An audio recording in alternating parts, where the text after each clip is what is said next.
All right, how's it going? Welcome back to another video for numbers and sets. In the last video, we introduced the notion of prime numbers, right? Where we said that a prime number was some natural number that had to be greater than 1, and also whose only factors were the number itself and the number 1, right? And that's kind of what we defined prime numbers to be. Then we also went through a couple of rather important results regarding prime numbers. The first was that any natural number greater than 1 can be decomposed as a product of prime numbers. And then the second one was regarding the amount, how many prime numbers are out there. And we went through two different proofs, with one from Euclid and one from a guy named Erdos, showing that there are infinitely many primes. Right, and those were kind of the two big takeaways from the last video. Now in this video, we're going to try to just keep on continuing with our discussion of prime numbers and talking about concepts related to prime numbers. The first thing that I want to discuss is a concept that sounds similar to prime numbers, which is called coprime numbers. All right, so kind of interesting, and this might be something that we haven't heard just from some high school class or some middle school, elementary class, something like that. If you haven't taken number theory before, this might be new, so this is always a good thing. All right. So what I'm going to do is I'm just going to write out the definition of what it means to have coprime numbers, and then we'll unpack what that definition means, and then some of the results that follow when talking about coprime numbers.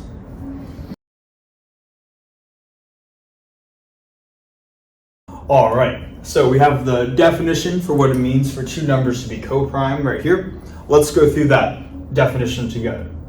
So it says that two numbers A and B are coprime if the greatest common factor between A and B is the number 1.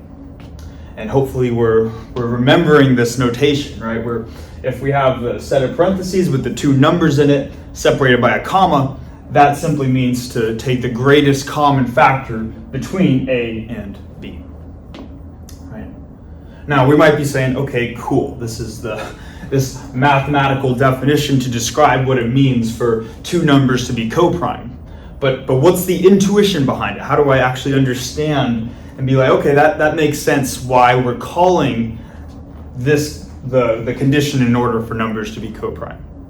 And I think the way that I want to motivate it is to kind of relate it to the definition of what it means to have just a single prime number. So let's look at some prime number, and we'll call that prime number P.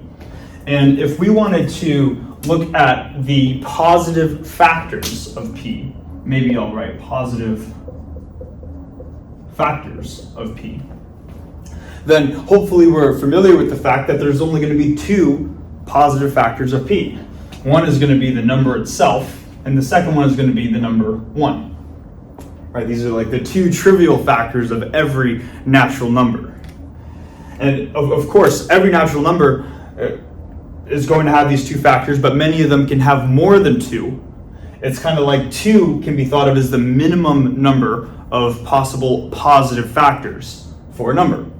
So that is kind of a way that we can think of prime numbers. We can say, all right, well, prime numbers are just numbers that have the minimum number of possible factors. Okay? Whoa. It just flew out of my hand there. Hopefully that makes sense. Now, I want to use that to relate this concept right here to the definition of what it means to be coprime. Because if a prime number has the minimum number of possible factors, we can think of coprime numbers, A and B, as two numbers that have the minimum number of possible shared factors. All right, now that is another way of stating that the greatest common factor, the largest factor that they have in common, is just this trivial one right here, the number 1. Okay, so that's kind of how I like to think of prime or coprime numbers, I should say. Is there two numbers that have the minimum number of possible shared factors. Let's go through an example too. I think examples are always useful in making these things concrete. So let's say that I want to look at maybe I'll do it right here. I want to see if the numbers 10 and 21 are co-prime. And what you could do is, if you don't know the answer right away, we can just start to list out the factors between these two numbers. So let's do that. I'm going to start with the positive factors of 10. And hopefully we're familiar with the fact that the positive factors of 10 are going to be 1, 2, 5, and 10. And then I can do, this is the positive factors, put a little caret, positive factors of 10, like that. And then same thing, but the positive factors for 21 are going to be 1, 3, 7, and 21. All right, so these are the positive factors of 10, these are the positive factors of 21. And now what we're going to do is we're going to say, okay, what is the largest number that lines up in both of these lists? And we could say, all right, well, both numbers have the common factor of 1, because every number does, right? And we say, all right, is there a 2? The next number is 2, and I don't see a 2 in here. Then the next number is 5. I don't see a 5 in here. And finally, with 10, there's no 10 in here, which means the largest common factor shared between 10 and 21 is the number 1. Another way of saying that is that the greatest common factor between 10 and 21 is simply the number 1. Okay, so in this instance right here, 10 and 21 would be co-prime numbers. So hopefully that makes sense. I also wanted to include 10 and 21 kind of as a specific example, because notice that 10 by itself is not prime. It has additional proper factors. Also, 21 is not prime because it has additional proper factors. So even though these two numbers together, they are co-prime with each other, the individual numbers that go into this greatest common factor, they do not need to be prime by themselves. They can be completely non-prime, like in this example right here. Now, I guess I should note too that if you were to test, let's say that I have two prime numbers, and I'll call them P1 and P2. They're both prime numbers, and I wanted to determine, are these two numbers co-prime?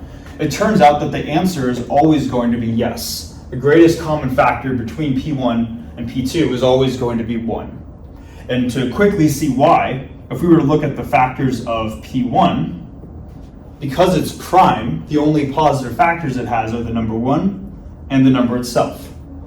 Same thing with P2, right? We would say that P2 only has the two different factors of 1 and P2. And as long as these are different numbers, right, then the only number that they share in this list is going to be the number 1. So therefore, if we have any two prime numbers, it is guaranteed that they are also going to be co-prime. However, just because you have two numbers that are co-prime does not mean the individual numbers are prime. Okay. Kind of a lot, but hopefully that makes sense. All right, and really the conceptual connection that these numbers are co-prime if they share the minimum number of possible factors, which is only that trivial factor of the number 1. One more thing that I want to say about this too is that even though this is not explicitly mentioned, I guess outright in the definition of what it means for numbers to be co-prime, one immediate statement that follows from this condition is that if you're going to have two numbers A and B that are co-prime, then those two numbers do not divide each other. Okay? And maybe to see why, let's give sort of a counterexample to this case that we have right here. So let's say that I want to take the greatest common factor between 6 and 18. And if we were to list out the positive factors of 6, we would have 1, 2, 3, and 6. And then doing the same thing with 18, its positive factors are 1, 2, 3, 6, 9, and 18. So notice that if we were to look at the greatest number, the largest number that shows up in both of these lists, that would be the number 6. So the greatest common factor between 6 and 18 is 6. So it is not 1, and therefore these numbers are not co-prime.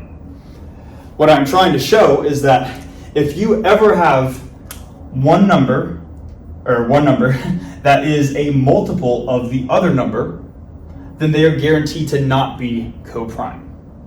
Okay, so another way of intuitively understanding what co-prime numbers is that whatever numbers you have that are co-prime, they are guaranteed to not divide each other. All right. Hopefully that makes sense. We're going to be using some of these ideas later on in the video. All right. I think what I'm going to do now is I'm going to erase the board, and then we're going to go through a quick theorem revolving around co-prime numbers, and then we're going to go into one more theorem, which is kind of the big theorem of this video and one of the last theorems in this section. It's going to be called the fundamental theorem of arithmetic. So let's go through that now.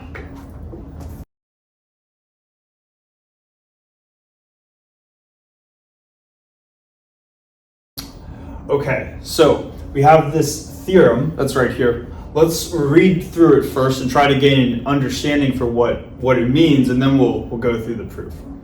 So it says that if A divides the product B times C, and if the greatest common factor between A and B is 1, meaning they're co-prime, then we must have, therefore, that A divides C. All right. So kind of a very mathematical type statement, and I guess that makes sense. We're doing math, right? But what is the sort of the intuition behind this? How can we understand what this is saying? What we can do is we can refer back to what we were just talking about with co-prime numbers, where we said that one way of thinking about co-prime numbers is that it's guaranteed that A and B do not divide each other. Okay, and using that sort of intuition, we can say that if A divides B times C, and A does not divide B, well then it has to divide the other one. It has to divide C. Right, and that's kind of another maybe more simplified way of understanding what this theorem is saying. Okay, but let's actually go through proving it. So the first step that we're going to use is this identity that we were talking about a couple videos ago, and this was good old Bezout's identity, where again I am almost positive that I am butchering that, but let's write it out. Bezout's identity. And one of the results that sort of arises from Bezout's identity is that if we have two numbers whose greatest common factor is 1, in other words, if we have two co-prime numbers, then that means that the number 1 can be written as a linear combination of these two co-prime numbers. In other words, the number 1 can be written as some number of A's. How many A's? U number of A's, plus some number of B's. We have V number of B's.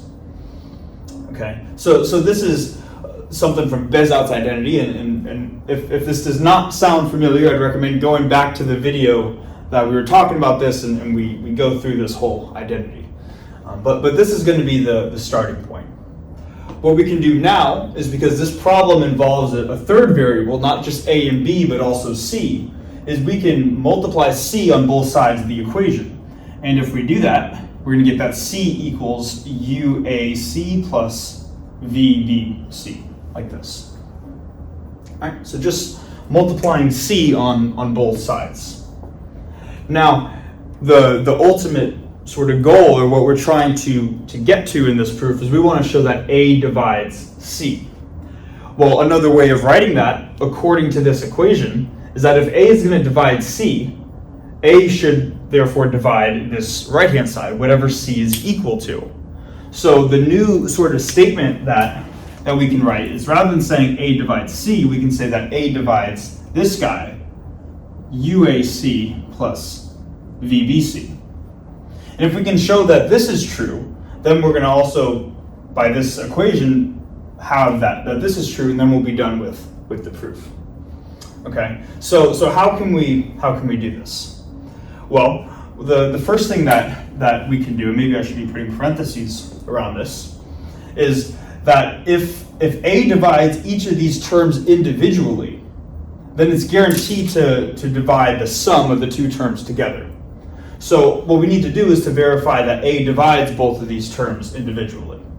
Starting with the first term, we want to ask, does A divide UAC?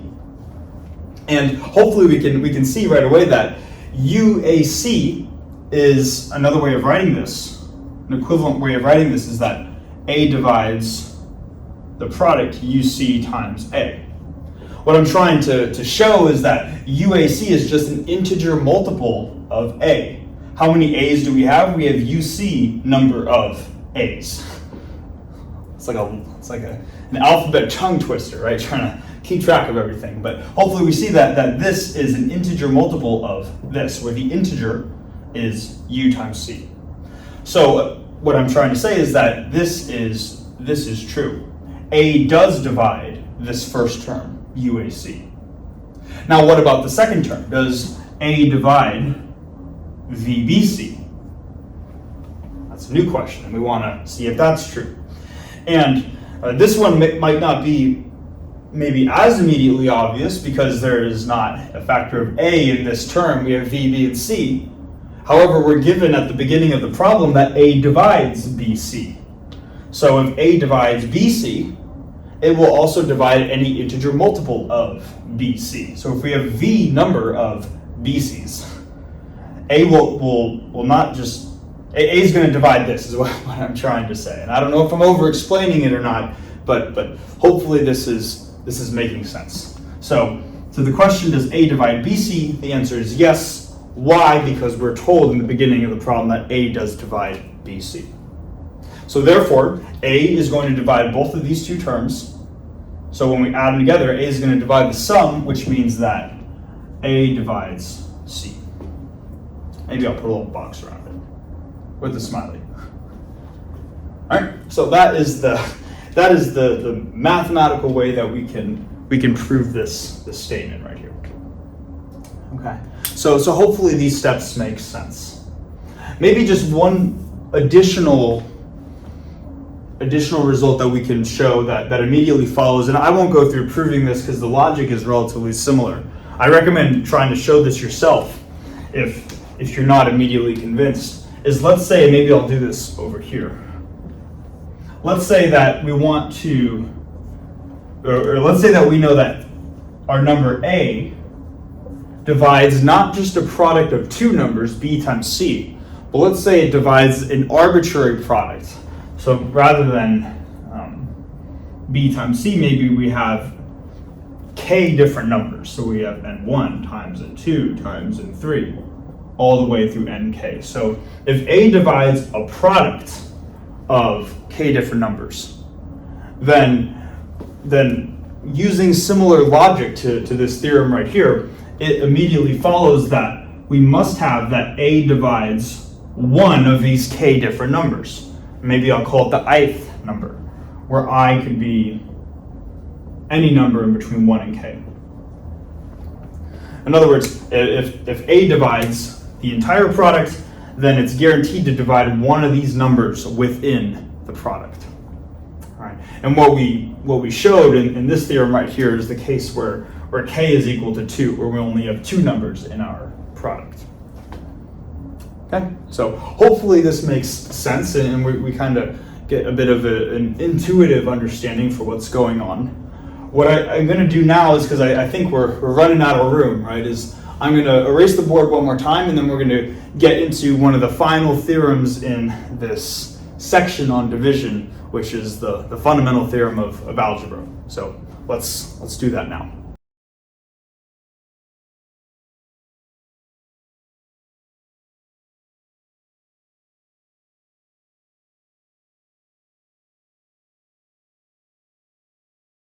Okay, so we have the fundamental theorem of arithmetic, not algebra. I think I said fundamental theorem of algebra, but I meant fundamental theorem of arithmetic. We have it right here. Let's read what it says. So it says that every natural number is expressed as a product of primes in exactly one way. All right.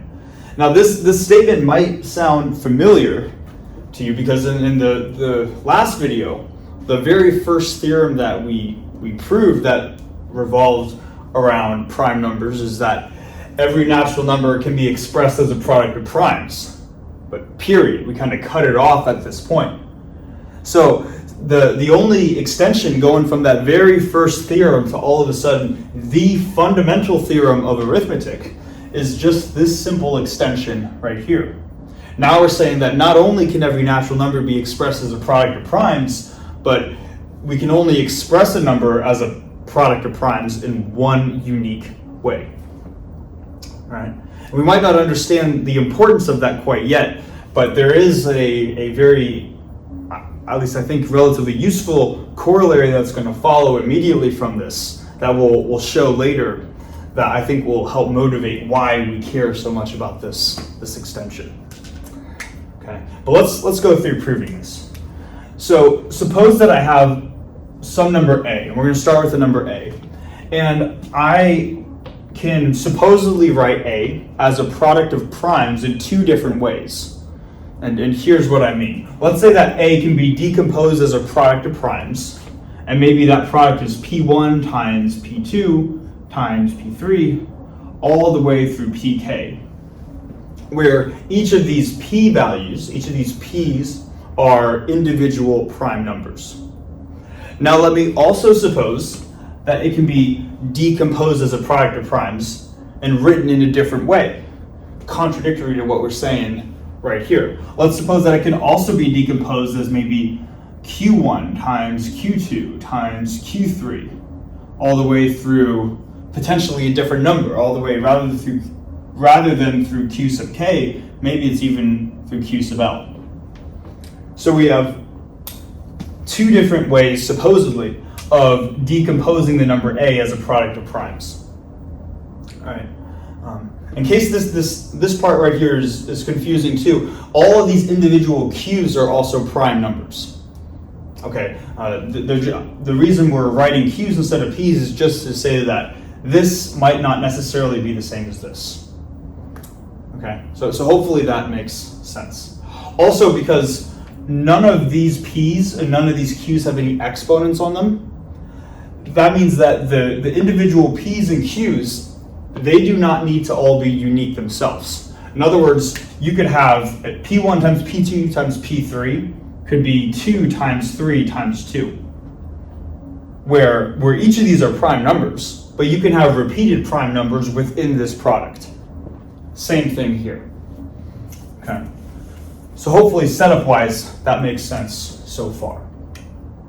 Now, the fundamental theorem of arithmetic is telling us that there should be only one way of decomposing our original number a as a product of primes. So what the goal is now in this problem is to say, okay, there's only one way of doing that, then this decomposition should be the exact same as this decomposition. And that's what we are going to try to show. Okay. So let's go through that. The way that we're going to do this is we are going to first say, let's look at, and it doesn't really matter which one, let's just take the first prime number in the p decomposition, p1, and if p1 times everything else is equal to the q's, another way of saying that is that p1 must divide this product of q's. Or in other words, p1 must divide q1 times q2 times q3 all the way through q sub l, the L different q's. Okay. Now, what we just showed in the most recent whiteboard is that if p sub 1 divides a product of numbers, then it is guaranteed that this must divide at least one, if not multiple, but at least one of these individual numbers in the product. That's what we just were talking about a couple minutes ago. So let's just say we don't know which of the q's that it needs to divide, but maybe let's just say that our first prime number, p1, divides the ith q number. And then I can be whatever you want. So this could be q1, q2, q3, but p1 needs to divide at least one of these q's in the product. Okay.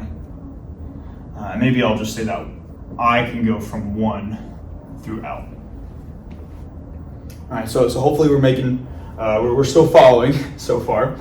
And the next kind of, I would say, pretty interesting step is that we want to remember that in these definitions and how we decomposed A, each of these individual numbers were all prime numbers. So in other words, that means that P1 is a prime number, but also Qi is a prime number.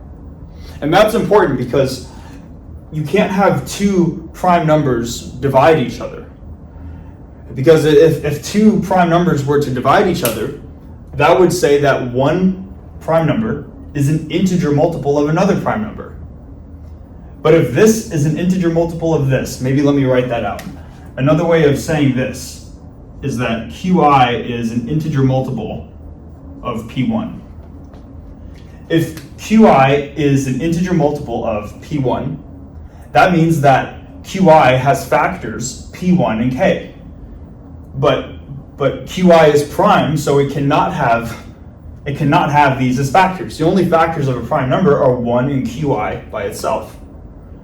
So what that is telling us then is that it is impossible for one number to divide another unless K by itself is the number 1. When this integer multiple happens to be the number 1. So I'm going to replace K with the number 1. And when we replace K with 1, this equation simply tells us that Qi equals P1.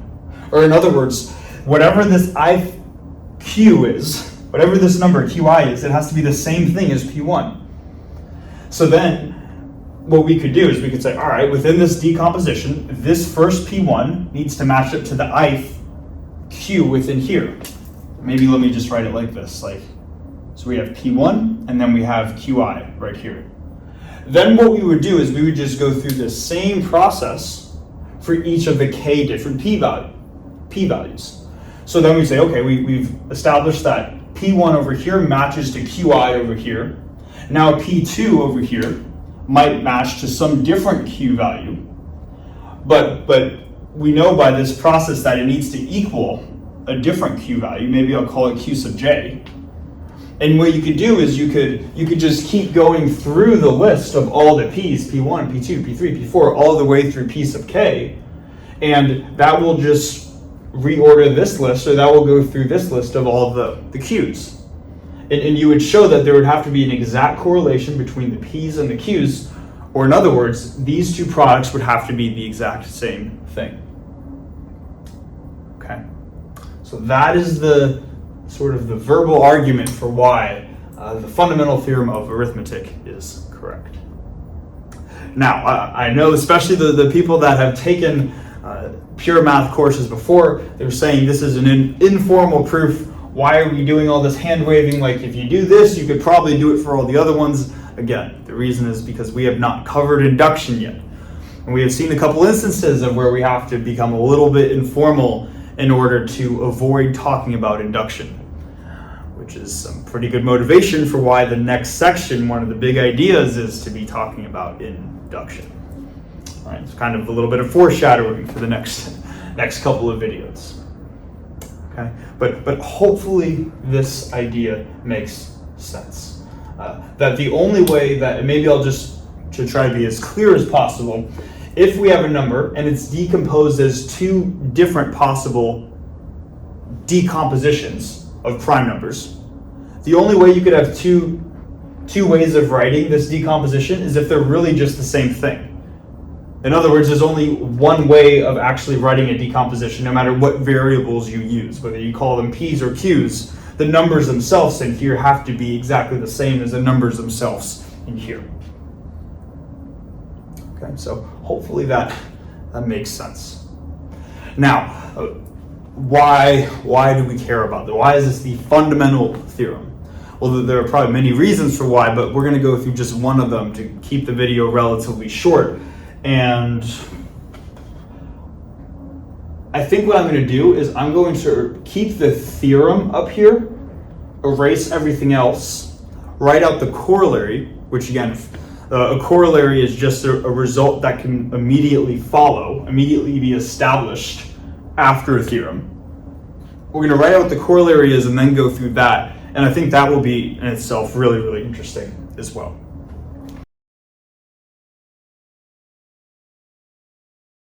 All right, so this is the corollary that I think is really an interesting result. It's this equation right here, but when we unpack what each of these things means, I think we can see why it could be potentially interesting. We're saying that if you have two numbers, A and B, and you were to take their product, so you take A times B, then that product, A times B, is equal to a different product, where this different product is the greatest common factor between A and B multiplied by the least common multiple between A and B. And these two numbers, greatest common factor and least common multiple, neither of these numbers are necessarily A or B by themselves. So you have one product of numbers is guaranteed to equal a different product of two potentially different numbers. So this is always going to be true. And this shows up in a lot of different results, but there's just this really interesting pattern between various quantities that we definitely would not see initially. So how do we do this? How do we see why this equation must be true?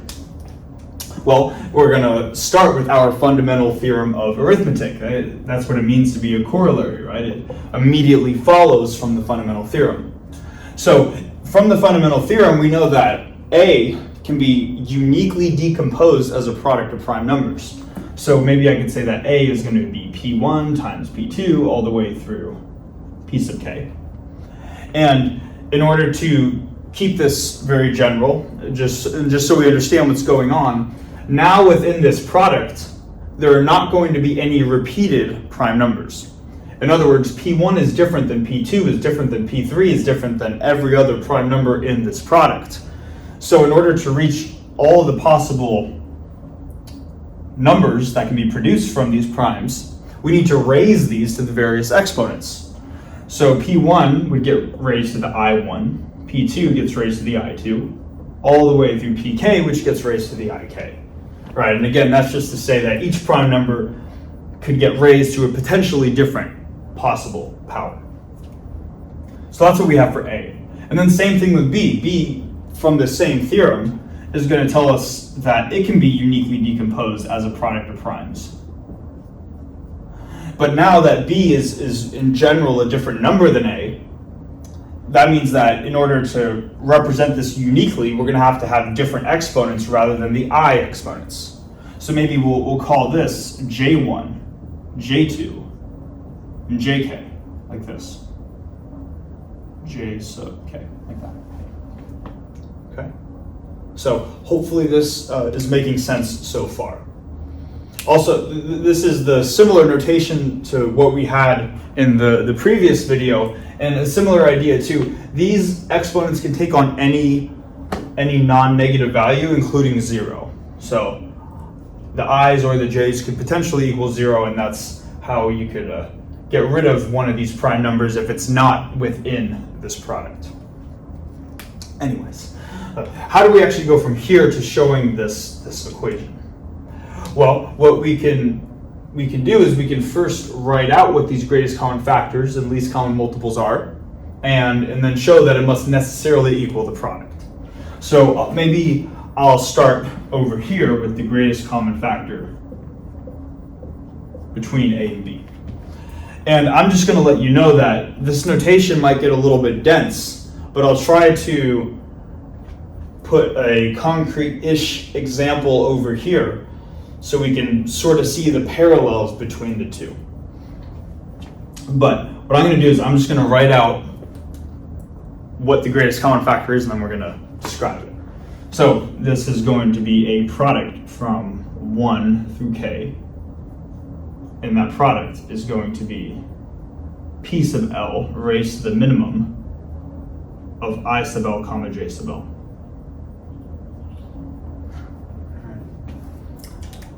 Now, before you run away from the video or you get extremely nervous because we have this dense notation, let's try to understand what it means. And I assume that this might look confusing because it confused me when I first looked at this. I was like, what is this thing saying? What is going on here, right? And first of all, the big pi, that just means a product. And the product starts from 1 and it goes up through k.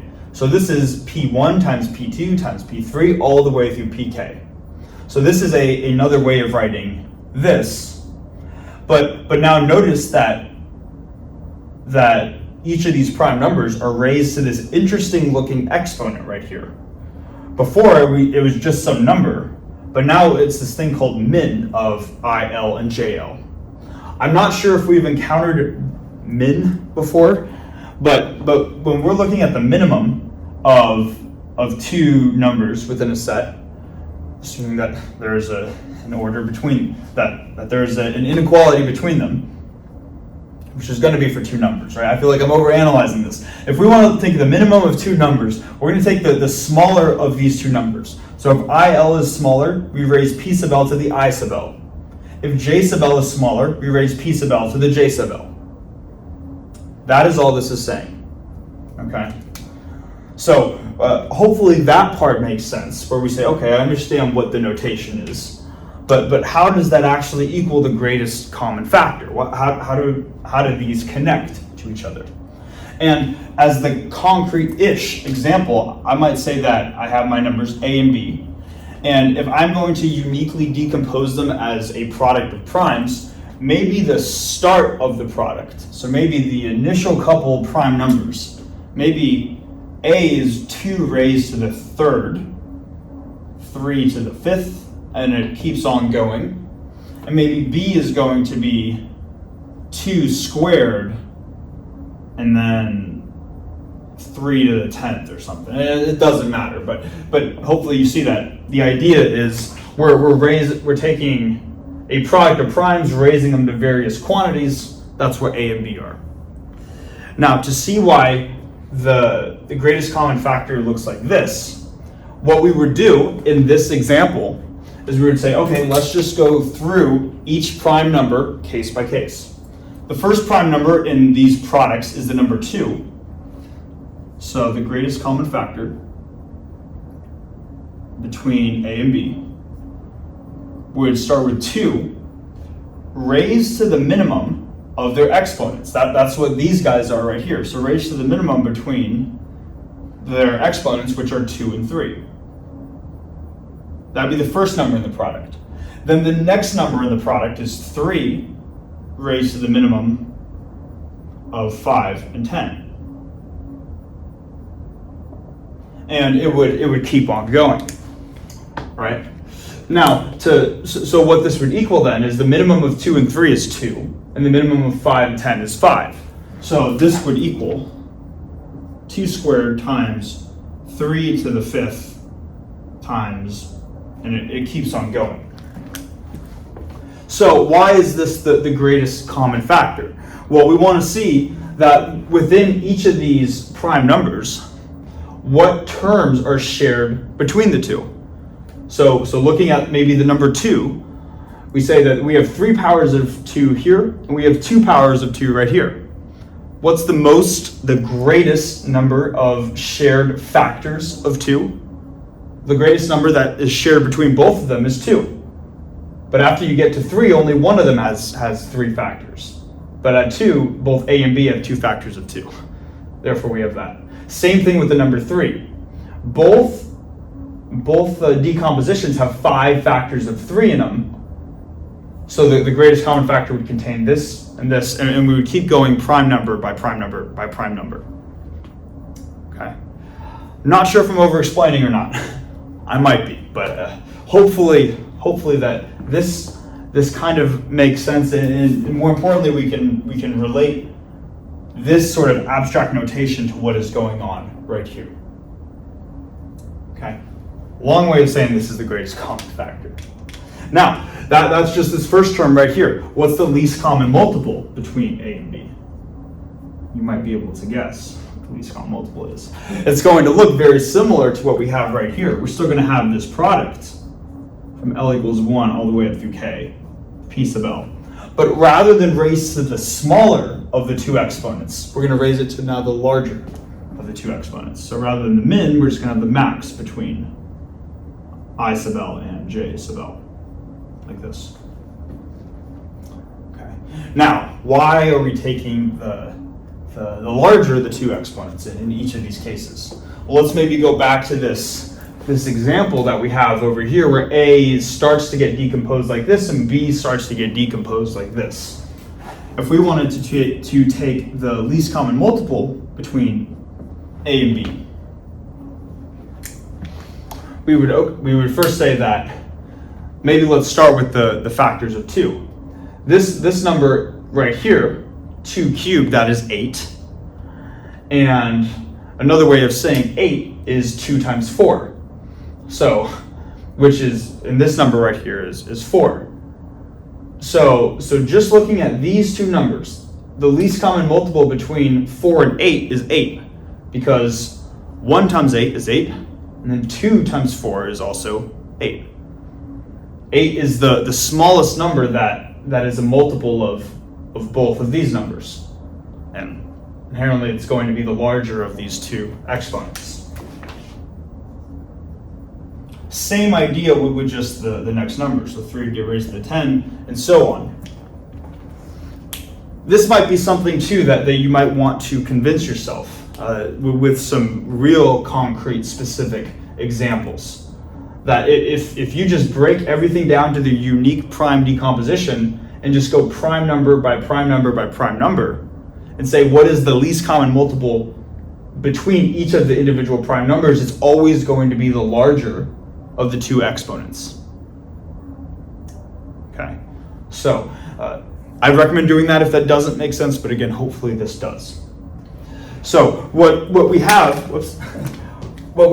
are these two interesting expressions for the greatest common factor and least common multiple. Let's remember that in the corollary we're taking their product. So let's multiply these together.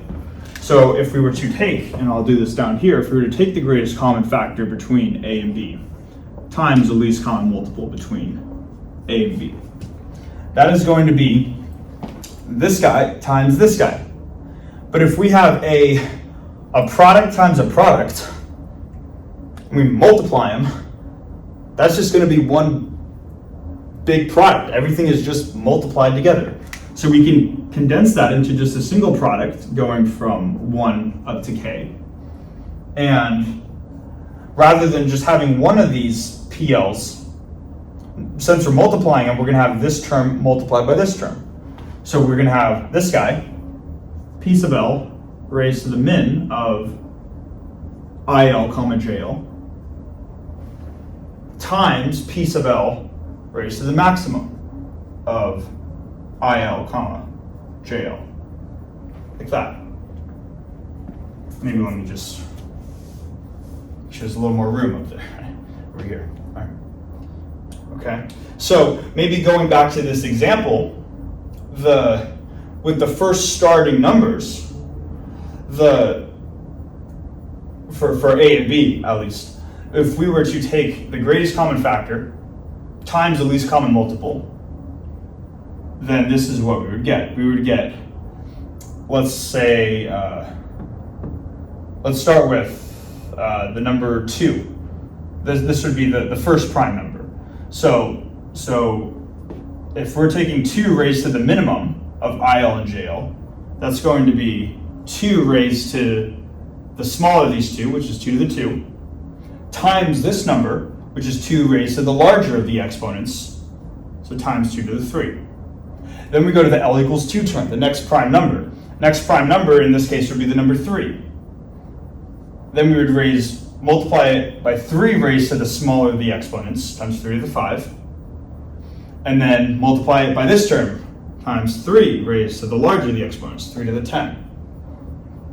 And you can see that we could do this for every prime number in the decomposition.